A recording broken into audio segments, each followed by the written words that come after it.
દર્શક મિત્રો, સ્વાગત છે આપનું અમારા વિશેષ કાર્યક્રમ મહાસંગ્રામ 2012માં. અમે ઉપસ્થિત છીએ આપની સમક્ષ લઈને ચૂંટણીનો ચોરો. અમે અત્યારે ઉપસ્થિત છીએ અમદાવાદના સરખેજ વિસ્તારમાં અને અમદાવાદના સરખેજ વિસ્તારની જનતા જનાર્દન અમારી સાથે છે.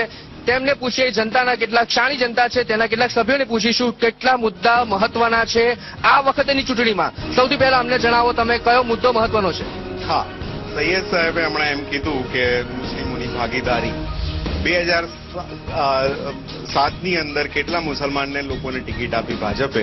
બીજી વાત એ કરું, મૂળભૂત મુદ્દો જનતા તરીકે, સિટીઝન તરીકે આપ જણાવો કે સમસ્યાઓ શું છે, કયા પ્રકારે વિકાસ જોઈએ છે? સાહેબનો જે મુદ્દો છે ને કે મુસ્લિમ લોકોની ભાગીદારી હોવી જોઈએ, તો બિલકુલ બિલકુલ પટેલોની સંખ્યા કરતા પટેલોને ભાજપ વધારે સીટ આપે છે. મુસ્લિમોની 13% સંખ્યા છે, તો શું ભાજપ 13% મુસ્લિમોને ટિકિટ આપશે વિધાનસભાની અંદર? અને બીજો શિક્ષણનો મુદ્દો સાહેબે કીધો કે ભાઈ મુસ્લિમો પછાત છે, તો પ્રી મેટ્રિક સ્કોલરશીપની અંદર સરકાર પૈસા આપતી નથી. એમાં 25% ગુજરાત સરકારે પૈસા આપવાના હોય છે માઇનોરિટીના, એ પૈસા આપતા નથી. અને પોસ્ટની અંદર સેન્ટ્રલ ગવર્મેન્ટ 100% સબસિડી. બિલકુલ, આપની વાત બિલકુલ સાચી છે. કેટલીક મહિલાઓ પણ અમારી સાથે ઉપસ્થિત છીએ. મહિલાઓને પૂછીએ ખરેખર કયા મુદ્દાઓ એમના માટે વધુ મહત્વના છે. સૌથી પહેલા આપ અમને જણાવો કે આપના માટે કયો મહત્વનો મુદ્દો છે આ ચૂંટણીને લઈને? મુદ્દો છે અમારો કે પ્લસ અમને ઘર મળે કે ના મળે, કોંગ્રેસ આવી જોઈએ. આપની શું રજૂઆત છે અમને જણાવો કે આ વખતે ચૂંટણી આવી રહી છે, કયા મહત્વના મુદ્દા રહેશે, કયો મહત્વનો મુદ્દો જોઈને આપ આપના ઉમેદવારનું સિલેક્શન કરશો? સૌથી પહેલા મહત્વનો મુદ્દો એ રહેશે કે અમારા શહેરમાં વિકાસ થવો જોઈએ. વિકાસના મુદ્દા ઉપર અમે ચૂંટણી લડીશું. ઘણા બધા મુદ્દાઓ છે, આપ જણાવો અમને. આપ મહિલા તરીકે અને યુવાન છો, આપ ઘણા મુદ્દાઓ આપને સ્પષ્ટતા હશે. કયો મુદ્દો આપના માટે મહત્વનો રહેશે મત નાખતી વખતે? અમને મુદ્દો રહેશે અમારા માટે કે અમારા મત તો અમે આપીશું જ, પણ અમારા વિકાસ માટે અમને કોંગ્રેસનો રાજ્ય. બિલકુલ બિલકુલ, અમે જઈશું બીજા એક અન્ય મતદારો તરફ. અને સિટીઝન છે, શું મહત્વનો મુદ્દો છે? આપ યુવાન છો, યુવાનો માટે રોજગારી સૌથી મહત્વની રહેતી હોય છે. કયો મુદ્દો આપના માટે આ વખતે મહત્વનો રહેશે?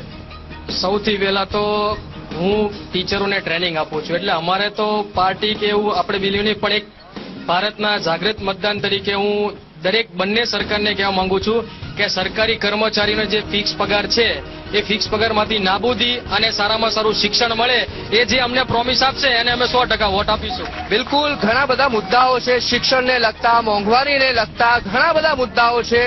આપણે હવે સમાધાન પૂછીશું આ નેતાઓને. ભાજપ અને કોંગ્રેસના બંને નેતાઓ એઆઈ સૈયદ સાહેબ અને ગ્યાસુદ્દીન શેખ સાહેબ પણ અહીંયા છે. સૌથી પહેલા જઈશું એઆઈ સૈયદ સાહેબ પાસે. શું માનો છો, જે રીતે એક વાત કરવામાં આવી, એક નાગરિકે જણાવ્યું કે મુસ્લિમોને રિપ્રેઝન્ટેશન નથી મળતું લોકશાહીમાં, તેમને ટિકિટ નથી મળતી? પહેલા જ મેં કહ્યું ને કે જે વસ્તુ કરવી જોઈતી હતી 1947થી, એ જાગૃતતા મુસ્લિમોમાં આવી નહોતી. આજ સુધી પણ ચાહે કોંગ્રેસ હોય, પક્ષ જે ગ્યાસુદ્દીનભાઈએ જે વાત કરી, અજયભાઈએ વાત કરી, એમને કેટલી ટિકિટો આપે છે, કોંગ્રેસ કેટલી ટિકિટો આપે છે? કદાચ હું એમ કહેવા માંગુ છું કે જે 16 થી 17 જેટલી ટિકિટોની ડિમાન્ડ આ વખતે થઈ છે નાની પરચી બાબતમાં, પણ મને લાગતું નથી કે 4 થી 5 વધારે કોંગ્રેસ બી ટિકિટ. બધું આ જ મુદ્દે પૂછીશું, સ્પષ્ટતા કરવા માંગશે ગ્યાસુદ્દીનભાઈ. શું કહેશો એઆઈ સૈયદ સાહેબે જે રીતે વાત કરી? કોંગ્રેસ પક્ષ હંમેશા લઘુમતી સમાજને પૂરતું પ્રતિનિધિત્વ આપતું આવ્યું છે. ગુજરાતમાં એવા બી સમય હતો કે જ્યારે 12 અને 14 ધારાસભ્યો ગુજરાતની અંદર કોંગ્રેસ પક્ષના ચૂંટાઈને ગયા છે. મિત્રો, આ વખતે પણ કોંગ્રેસને ગઈ વખતે 6 ટિકિટો આપી હતી, એમાંથી 5 ધારાસભ્યો ચૂંટાઈને આવ્યા હતા. અને આ વખતે બિલકુલ 182 માંથી 6 ટિકિટ્સ આપવામાં આવી છે કોંગ્રેસે. બિલકુલ સાચી વાત છે. પણ તેમ છતાં ગ્યાસુદ્દીનભાઈ, આપણે જણાવીશું કે અનેક ઠેકાણે મોંઘવારીના પ્રશ્નો પણ એટલા જ ઉઠ્યા છે. કેન્દ્ર સરકાર ઉપર પણ ઘણા બધા પ્રહાર કરી રહી છે ભાજપ. અહીંના નરેન્દ્ર મોદી મુખ્યમંત્રી પણ વારંવાર મોંઘવારીનો મુદ્દો ઉઠાવે છે. શું કહેશો, કેવી રીતે કોંગ્રેસ સજ્જ રહેશે મોંઘવારીના મુદ્દાને લઈને? મોંઘવારીની વાત કરું તો મોંઘવારીને ડામવાની વાત છે, મોંઘવારીને ઓછી કરવાની વાત છે. એની અંદર જવાબદારી રાજ્ય સરકારની પણ છે.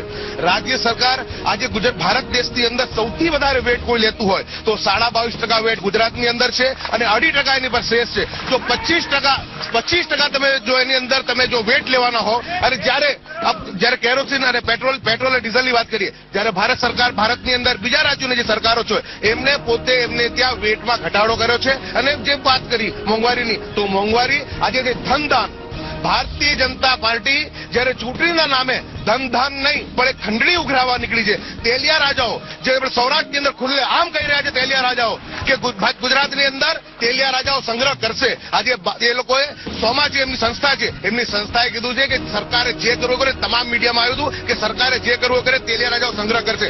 સંગ્રહ કરવાના કારણે આજે 2200 રૂપિયા, હું કહું છું ગુજરાતના અને હિન્દુસ્તાનના ઇતિહાસમાં સૌથી વધારે ભાવ ક્યારે હોય તો આ નરેન્દ્ર મોદી મુખ્યમંત્રીના. આ મુદ્દે હવે વધુ પૂછીશું આપણે જનતા જનાર્દનને. જનતા જનાર્દન, કેટલીક મહિલાઓ અમારી સાથે ઉપસ્થિત છે. સૌથી પહેલા મોંઘવારીનો મુદ્દો જો ઉપસ્થિત કરવામાં આવે, કેટલી હદે મોંઘવારી નડી રહી છે આજની સામાન્ય ઘરની મહિલાઓને? મોંઘવારીની વાત કરું તો અસહ્ય મોંઘવારી છે. એના કારણે આપણે રોજબરોજ ન્યૂઝપેપરમાં વાંચતા હોઈએ છીએ કે આજે સામૂહિક આપઘાત લોકો કરતા હોય છે. દરેક કુટુંબવાળાને ગુજરાતની અંદર જ આ પ્રશ્ન કેમ છે, ગુજરાતની અંદર આટલા બધા સોસાયટીના પ્રશ્નો કેમ બની રહ્યા છે, એના માટે મુખ્યમંત્રીશ્રીએ પહેલા તો સિરિયસલી કંઈક વિચારવું જોઈએ. અને બીજું, હું અહીંના કાઉન્સિલર તરીકે કહીશ કે જો એ ખરેખર મુસ્લિમોનો સાથ ચાહતા હોય તો અમે પણ ઈચ્છીએ કે અમારા સરખેજ એરિયાને પણ મેમનગર જેટલો જ વિકસિત બનાવે તો અમે એમની સાથે રહીશું. બિલકુલ, જ્યાં તુલના થઈ રહી છે એક વિસ્તારની બીજા અન્ય વિકસિત વિસ્તાર સાથે, નાગરિકો જવાબ માંગી રહ્યા છે નેતાઓનો જવાબ ચોક્કસ માંગીશું, પરંતુ તે પહેલા લઈશું એક વિરામ.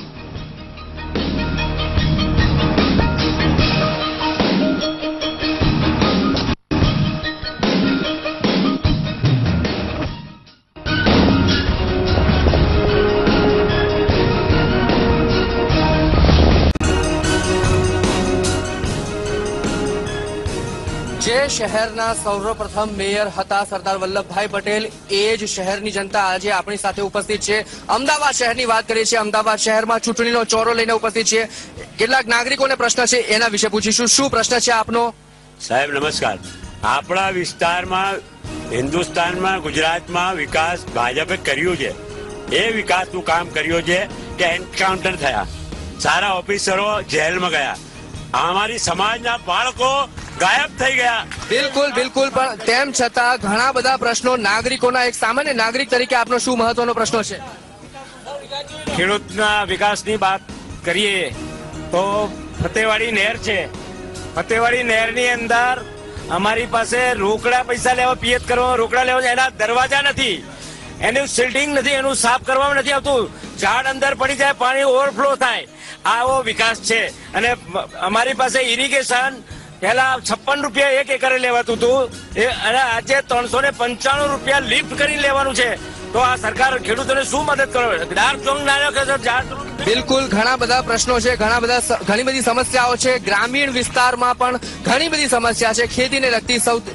અન્ય એક નાગરિક પાસે જઈશું. શું સમસ્યા છે અને શું મુદ્દો છે ચૂંટણી માટે આ વખતે? ચૂંટણી વખતે મુદ્દો એવો છે કે મારા વિસ્તારમાં હું મહિને 200 રૂપિયા ભરીને પાણી પીવું છું. મોદી સાહેબે મળીને પણ વિસ્તાર કર્યો, મારા જોહાપરા વિસ્તારનો વિકાસ નથી કર્યો. ના મારા ત્યાં કોલેજ છે મુસ્લિમ, ના કોઈ એવો. બિલકુલ, ઘણી બધી સમસ્યાઓ છે.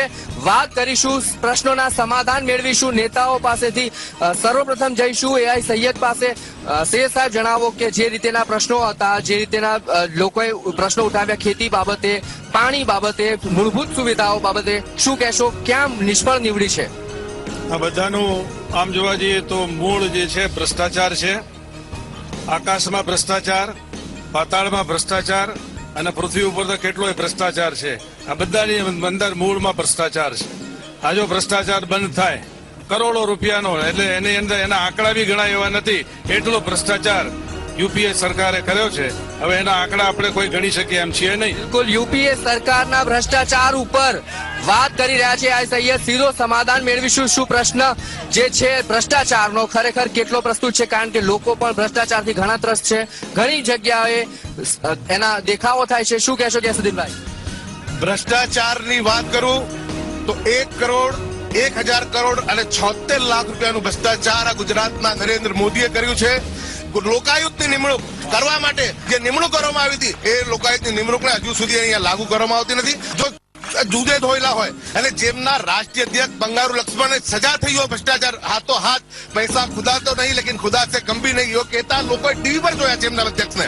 અને ગડકરીની વાત કરું તો ગડકરીની વાત પણ આપણને બધાને ખબર છે આજે કે ગડકરીને સંઘ કઈ રીતે બચાવી રહ્યું છે, જેના અધ્યક્ષો જ ભ્રષ્ટાચારમાં લિપ્ત હોય. બીજું કે પ્રજાનો જે પ્રશ્ન છે એ પ્રશ્નની તરફ હું ધ્યાન દોરવા માંગુ છું કે સમગ્ર ગુજરાત પશ્ચિમ વિસ્તારની અંદર જાઓ તો ફ્લાયઓવર, બાગ બગીચાઓ, મોટા મોટા ગાર્ડન છે. અહીંયા જે સમસ્યા છે, અહીંયા ચોખ્ખું પીવાનું પાણી નથી, ડ્રેનેજ નથી. લોકોને સૌથી બાબત એ છે, શરમજનક બાબત એ છે કે અમદાવાદ શહેરની અંદર રહેતા લઘુમતી જે વિસ્તારો છે, પછાત વિસ્તારો છે, એ લોકોને પોતાની પ્રાથમિક સુવિધાઓ લેવા માટે ગુજરાત હાઈકોર્ટના દરવાજા ખટખટાવવા પડે છે. અને ગુજરાત હાઈકોર્ટે ઓર્ડર કર્યો છે કે આજે 8 કરોડના ખર્ચે એ બહુ જ જે કહેવાય કે જે રાજ્ય સરકાર જે છે એ કોઈ સુવિધા મફત આપતી નથી. તમે મ્યુનિસિપલ ટેક્સ ઉઘરાવો છો, ટેક્સ નથી ભરતા તમે વ્યાજ લો છો, વ્યાજ નથી ભરતા તમે સીલ લગાવો છો. જો તમને વ્યાજ લેવાનો અધિકાર હોય, સીલ લેવાનો અધિકાર હોય તો તમે કોઈ દયા ધર્મ નથી કરતા. જો પ્રજાના નાણે તમે ટેક્સ લેતા હો તો પ્રજાને પ્રાથમિક સુવિધાઓ તમારે આપવી પડે અને આની અંદર કોઈ દિવસ ભેદભાવ હોઈ શકે નહીં. બિલકુલ, કેટલાક પ્રતિનિધિઓ આપણી પાસે ઉપસ્થિત છીએ, વાત કરીએ તેમની સાથે, તેમના પ્રશ્નો જાણવા પ્રયત્ન કરીએ. હું મ્યુનિસિપલ કાઉન્સિલર છું અને વોટર ડ્રેનેજ કમિટીના સભ્ય બી છું. હાઈકોર્ટમાં જવા છતાં 31 માર્ચ 2012 ના દિવસે અમને કહેવામાં આવ્યું હતું કે તમામ સગવડો આપવામાં આવશે, પણ આજ સુધી